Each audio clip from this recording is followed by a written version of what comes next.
Friday, October 7th, 2022. I was watching a video on conversations of evil or evil conversations. So I'm in a relaxed place now, and I'm going to go over some of the details of 1967.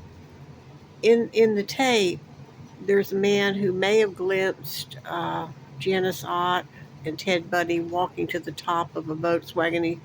He, for some reason, had gone to and from that parking lot, and they were trying to bring the memory back, although he said she was wearing jeans, but I don't know if he meant long or short jeans. Her honey-colored hair gave him a clue that, yes, at some angle he must have seen them walking along, and they did this during hypnosis. So I'm going to try self-hypnosis, and I'm tired, so it's ought to be good. So I want to concentrate on an aspect of it. The story is Debbie and I had gone up to the school. We'd walked up there many times because it was going into 8th grade, not 7th grade. I thought we were going into 7th grade, but it was 8th grade. I was 12 years, 9 months, and Debbie was 12 years, 7 months. Her birthday's in November, mine is September. We both were able to graduate high school at 17 for that reason. She went into nursing. Also, I want to do this because there might be other aspects after she gave him the phone number. So there may have been contact with the family. I don't know. And her family had books of William Shakespeare, which I would read sometimes. We had 2 Barbie dolls. Mine was a regular blonde-haired Barbie with a regular blue or red bathing suit, and hers was a Barbie with a straw hat and a striped zebra type bathing suit. Her mother was very hyper feminist for the girls. Like, if she could, she herself looked like Elizabeth Taylor. She was a doppelganger to Elizabeth Taylor. They said, "What, Jean's putting on her war paint." She had the dark eyes, the black hair, and she worked as a maitre d' in a nightclub, the Heart of Jacksonville. And she was an organist, but she also was going through this massive custody and divorce with her commander husband who worked at NASA, Mr. Hogue, Hogue. I think it was Joseph Hogue, but I'm not sure. And now I've wondered if Jeannie, the oldest daughter, who was 19 this summer this happened, 18 or 19, was really a half-sister to Debbie and Vicki. Vicki was into a lot of books. She used to always take us to Willow Branch Library. She had a Valiant, or she used a Valiant. And she was like aligned with Debbie, and they both had honey-colored hair. Jeannie had black hair, and if you look up a picture of Rita Moreno, or young Rita Moreno, Audrey Hepburn, or a young Elizabeth Taylor, kind of combine them. This is who Jeannie looked like, the younger Jeannie, the daughter. And the mother was bipolar and had electric shock therapy, or at least it was rumored she had had electric shock therapy. Anyway, Debbie and I would go up to summer band, and I think it might have been instigated by Debbie, but I did like the bands. There were bands, garage bands that became famous, And there was a movie, 80 Days Around the... No. I can't remember what it was called, but it had the Supremes in it. Do. And so there were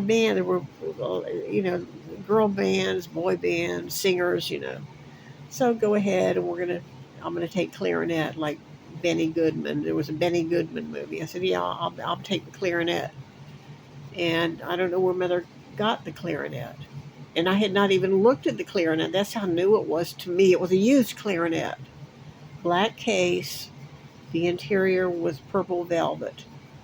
And Debbie had a flute case, of course, narrower but longer. And she was learning the flute. And her mother was an organist, so she had music in her family. So her mother would think like, do you get my drift? Do you follow me? She was the commander's wife, And it just, It was one time I had said something to one of Vicky's boyfriends, and I said, "Oh, you must be a queer or something." He was acting like he was talking about he would physically become violent with Vicky, and I said, "Oh, you're a queer." So then I started getting phone calls to my mom's house. We only had one line, landline, a black phone in the dining room. And we said, "This is Mrs. Brown."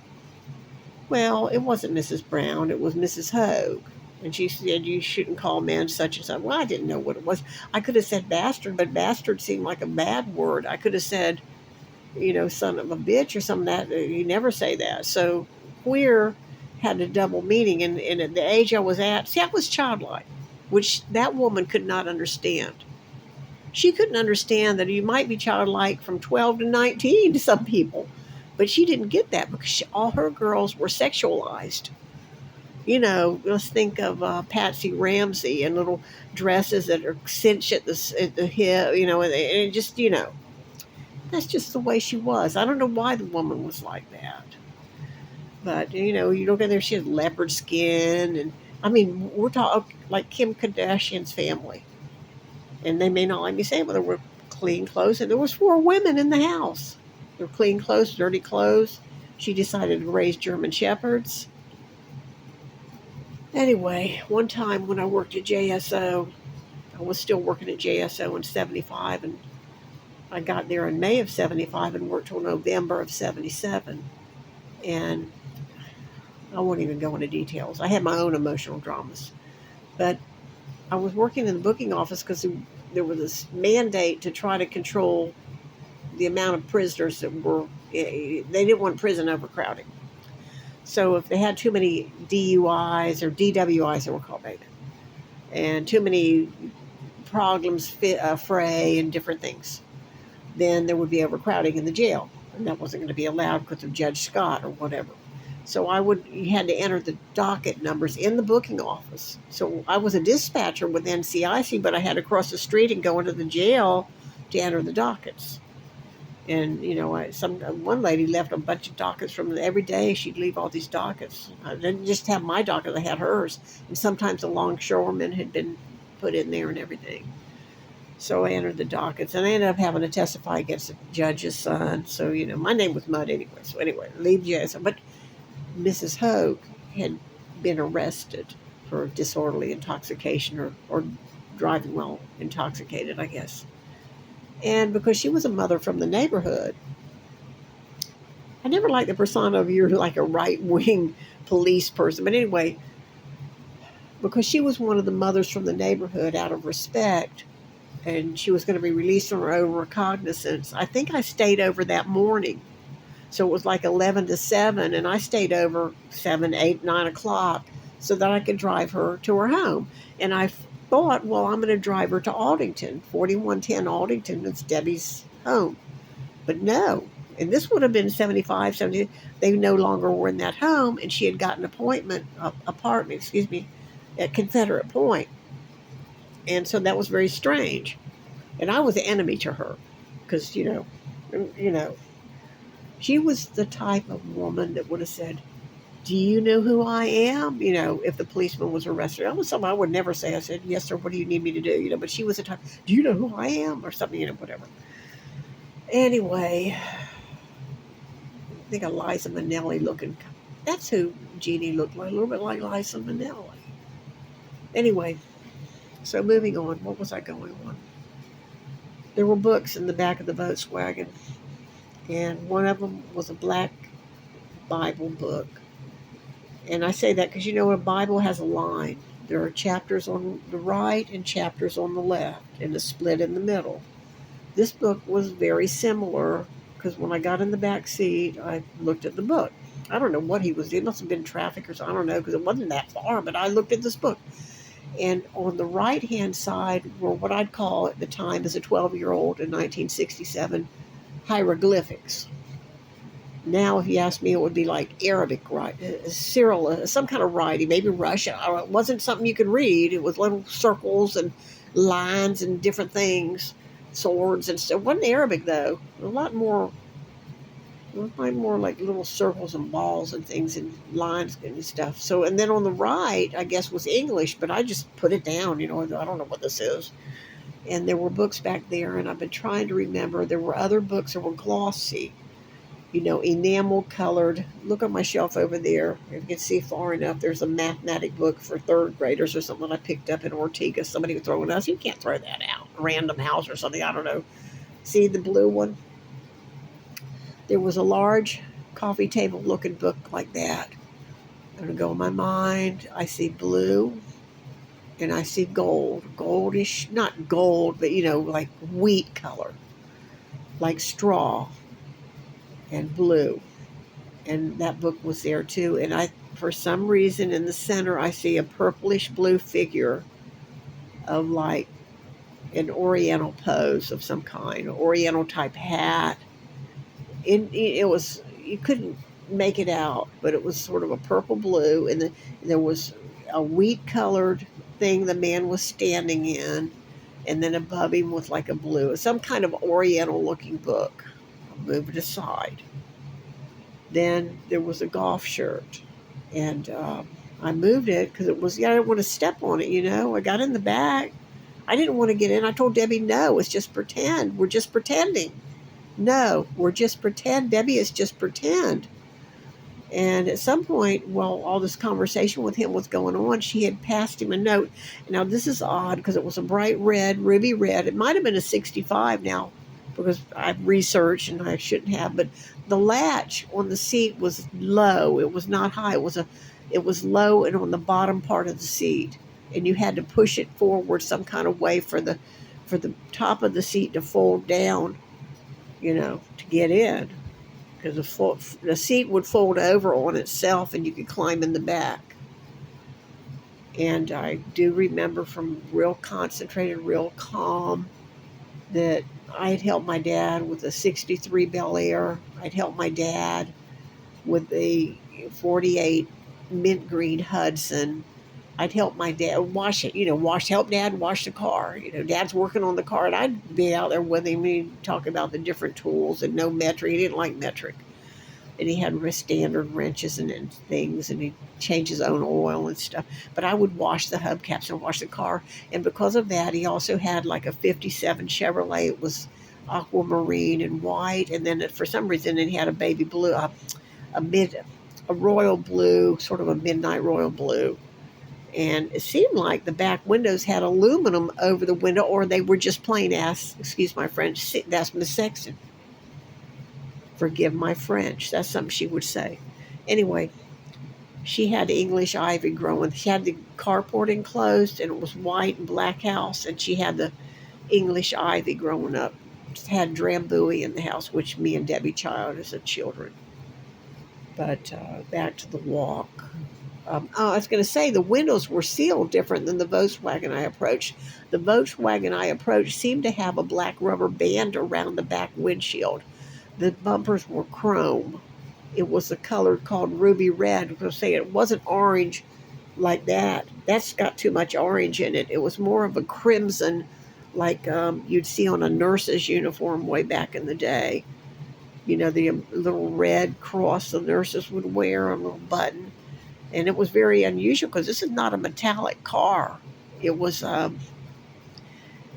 then I looked at my case and looked at the instrument, the clarinet, and then I closed it, and we came to Lamoya at West Gannett, which was a cow field. And there were pecan trees, because sometimes we wouldn't walk on the sidewalk side. There was only one side that had a sidewalk. And so sometimes Debbie and I would walk on the countryside by the fence. And I realized there were pecan trees along, really tall pecan trees. And there were a few cows in that pasture. It was owned by something called Towers Hardware. But anyway, we get in the car with him. And then at Lemoyne, West Gannett, he pulled the revolver. And I think my eyes did some kind of flip. Because, like I said, I thought the rear view mirror was on the dashboard like you find in Avanti. And also, on the gun, the revolver part, it seemed like the little things that were shaped like that, the cutouts were facing, the point was facing upwards, like like this. You know what I'm saying? It seemed like the cutout. And now I've looked at I've looked at some Colt troopers, and because there was no fluting on it, there was no little extra bar. It was just it was plain. And I'm going to tell you, that thing, the barrel must have been 6 inches long, because when his hand was on it, his finger only went up half of the way up the barrel. He had the grip and he was holding it, and his finger was like that, pointing upward. And it didn't go all the way to the top of that revolver. Up to the barrel of the gun, it didn't go all the way up. I couldn't see the handle, but I know in my mind it had X's on it. But I thought it was just a silver.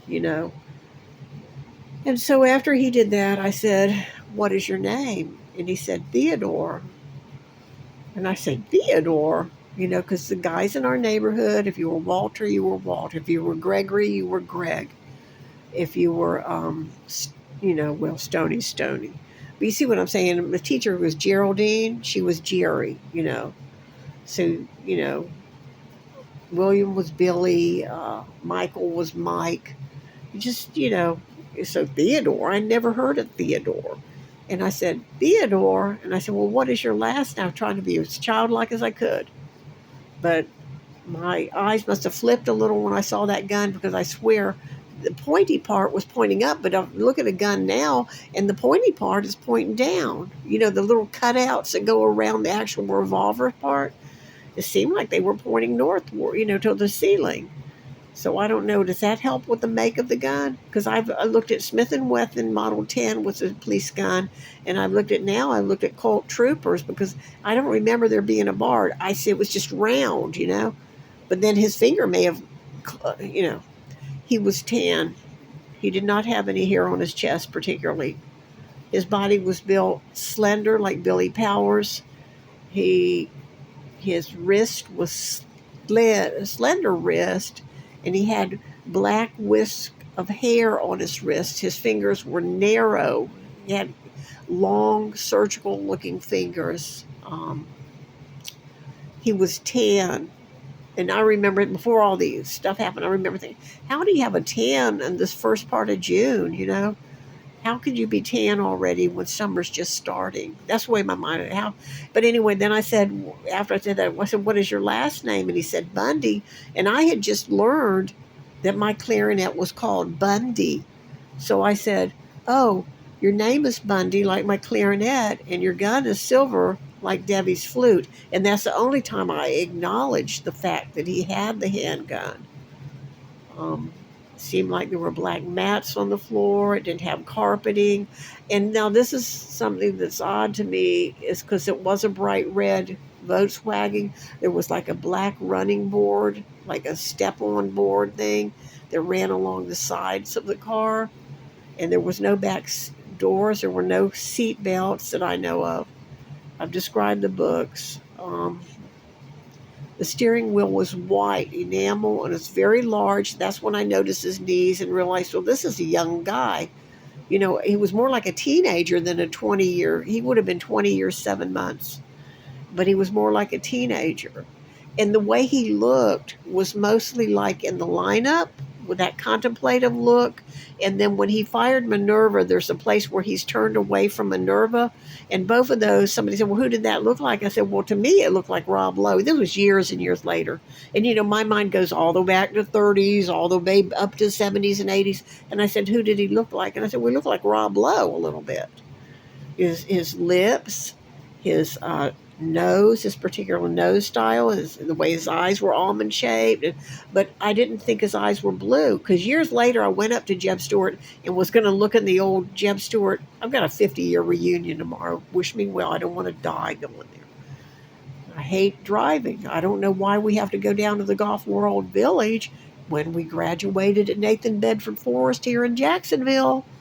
I don't understand why I have to drive almost 2 hours, risking my life, when the event could have occurred at some venue here in Jacksonville. I don't like golfing. I've never golfed in my life. But anyway,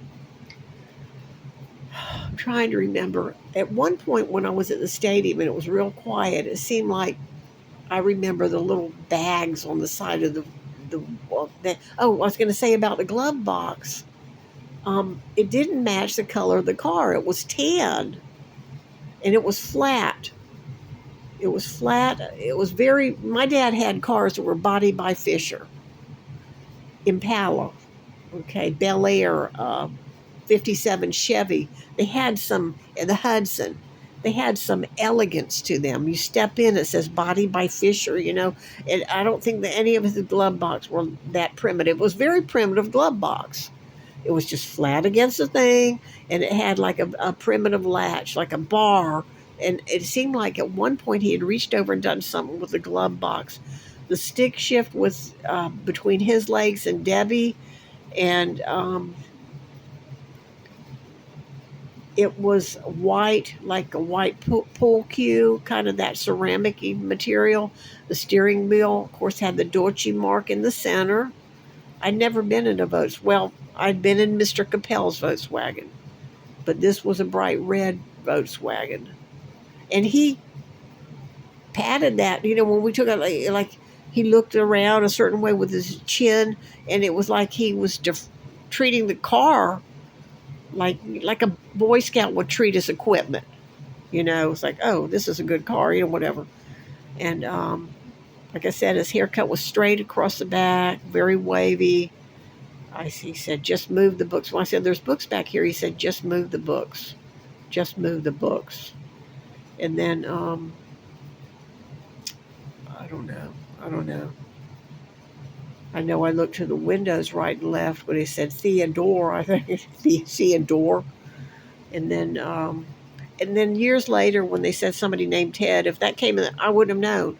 To me, Ted was a nickname for Edward. It's weird, but I don't know where Ted. I never thought about Ted. I never thought about what is Ted a nickname for. To me, he was Theodore. And I just thought he was like Greg Parker. I acted like he was one of us, like he was one of us kids, Act like kids, And I said, oh, you ought to meet Vicky and Jeannie. They're older and already out on their own. Well, Jeannie worked at Southern Bell on Monroe Street downtown. All right, guys. This is it. I'm tired. I don't know if I hypnotized myself or not. I told you the ceiling was white and it had little peg holes. There was a bad odor. Oh, the golf shirt. It was not a polo. Something was embroidered on one of the breasts when I picked it up. I picked it up to move it out of the way. I had to sit down. I had to move the stuff out of the way. And I picked up that shirt, and it was pale yellow. And now you're thinking, well, it was probably a 1966, 67 polo. I believe Bundy took good care of his clothes. They were stolen clothes, but I think he kept them from year after year. He was wearing tan shorts, but that polo with a ribbed neck, the emblem was shaped like this. You know what I'm saying? Hang on. I don't know how to.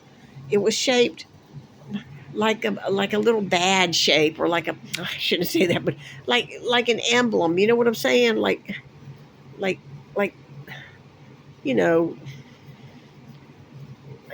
it wasn't the man on the horse with the stick.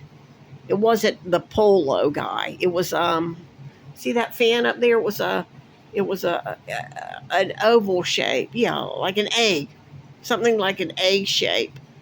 And I don't know what it was just embroidered. And I remember embroidery was a big deal for us. My father was a Navy aircraft mechanic. My mom had been a riveter of World War II in Philadelphia.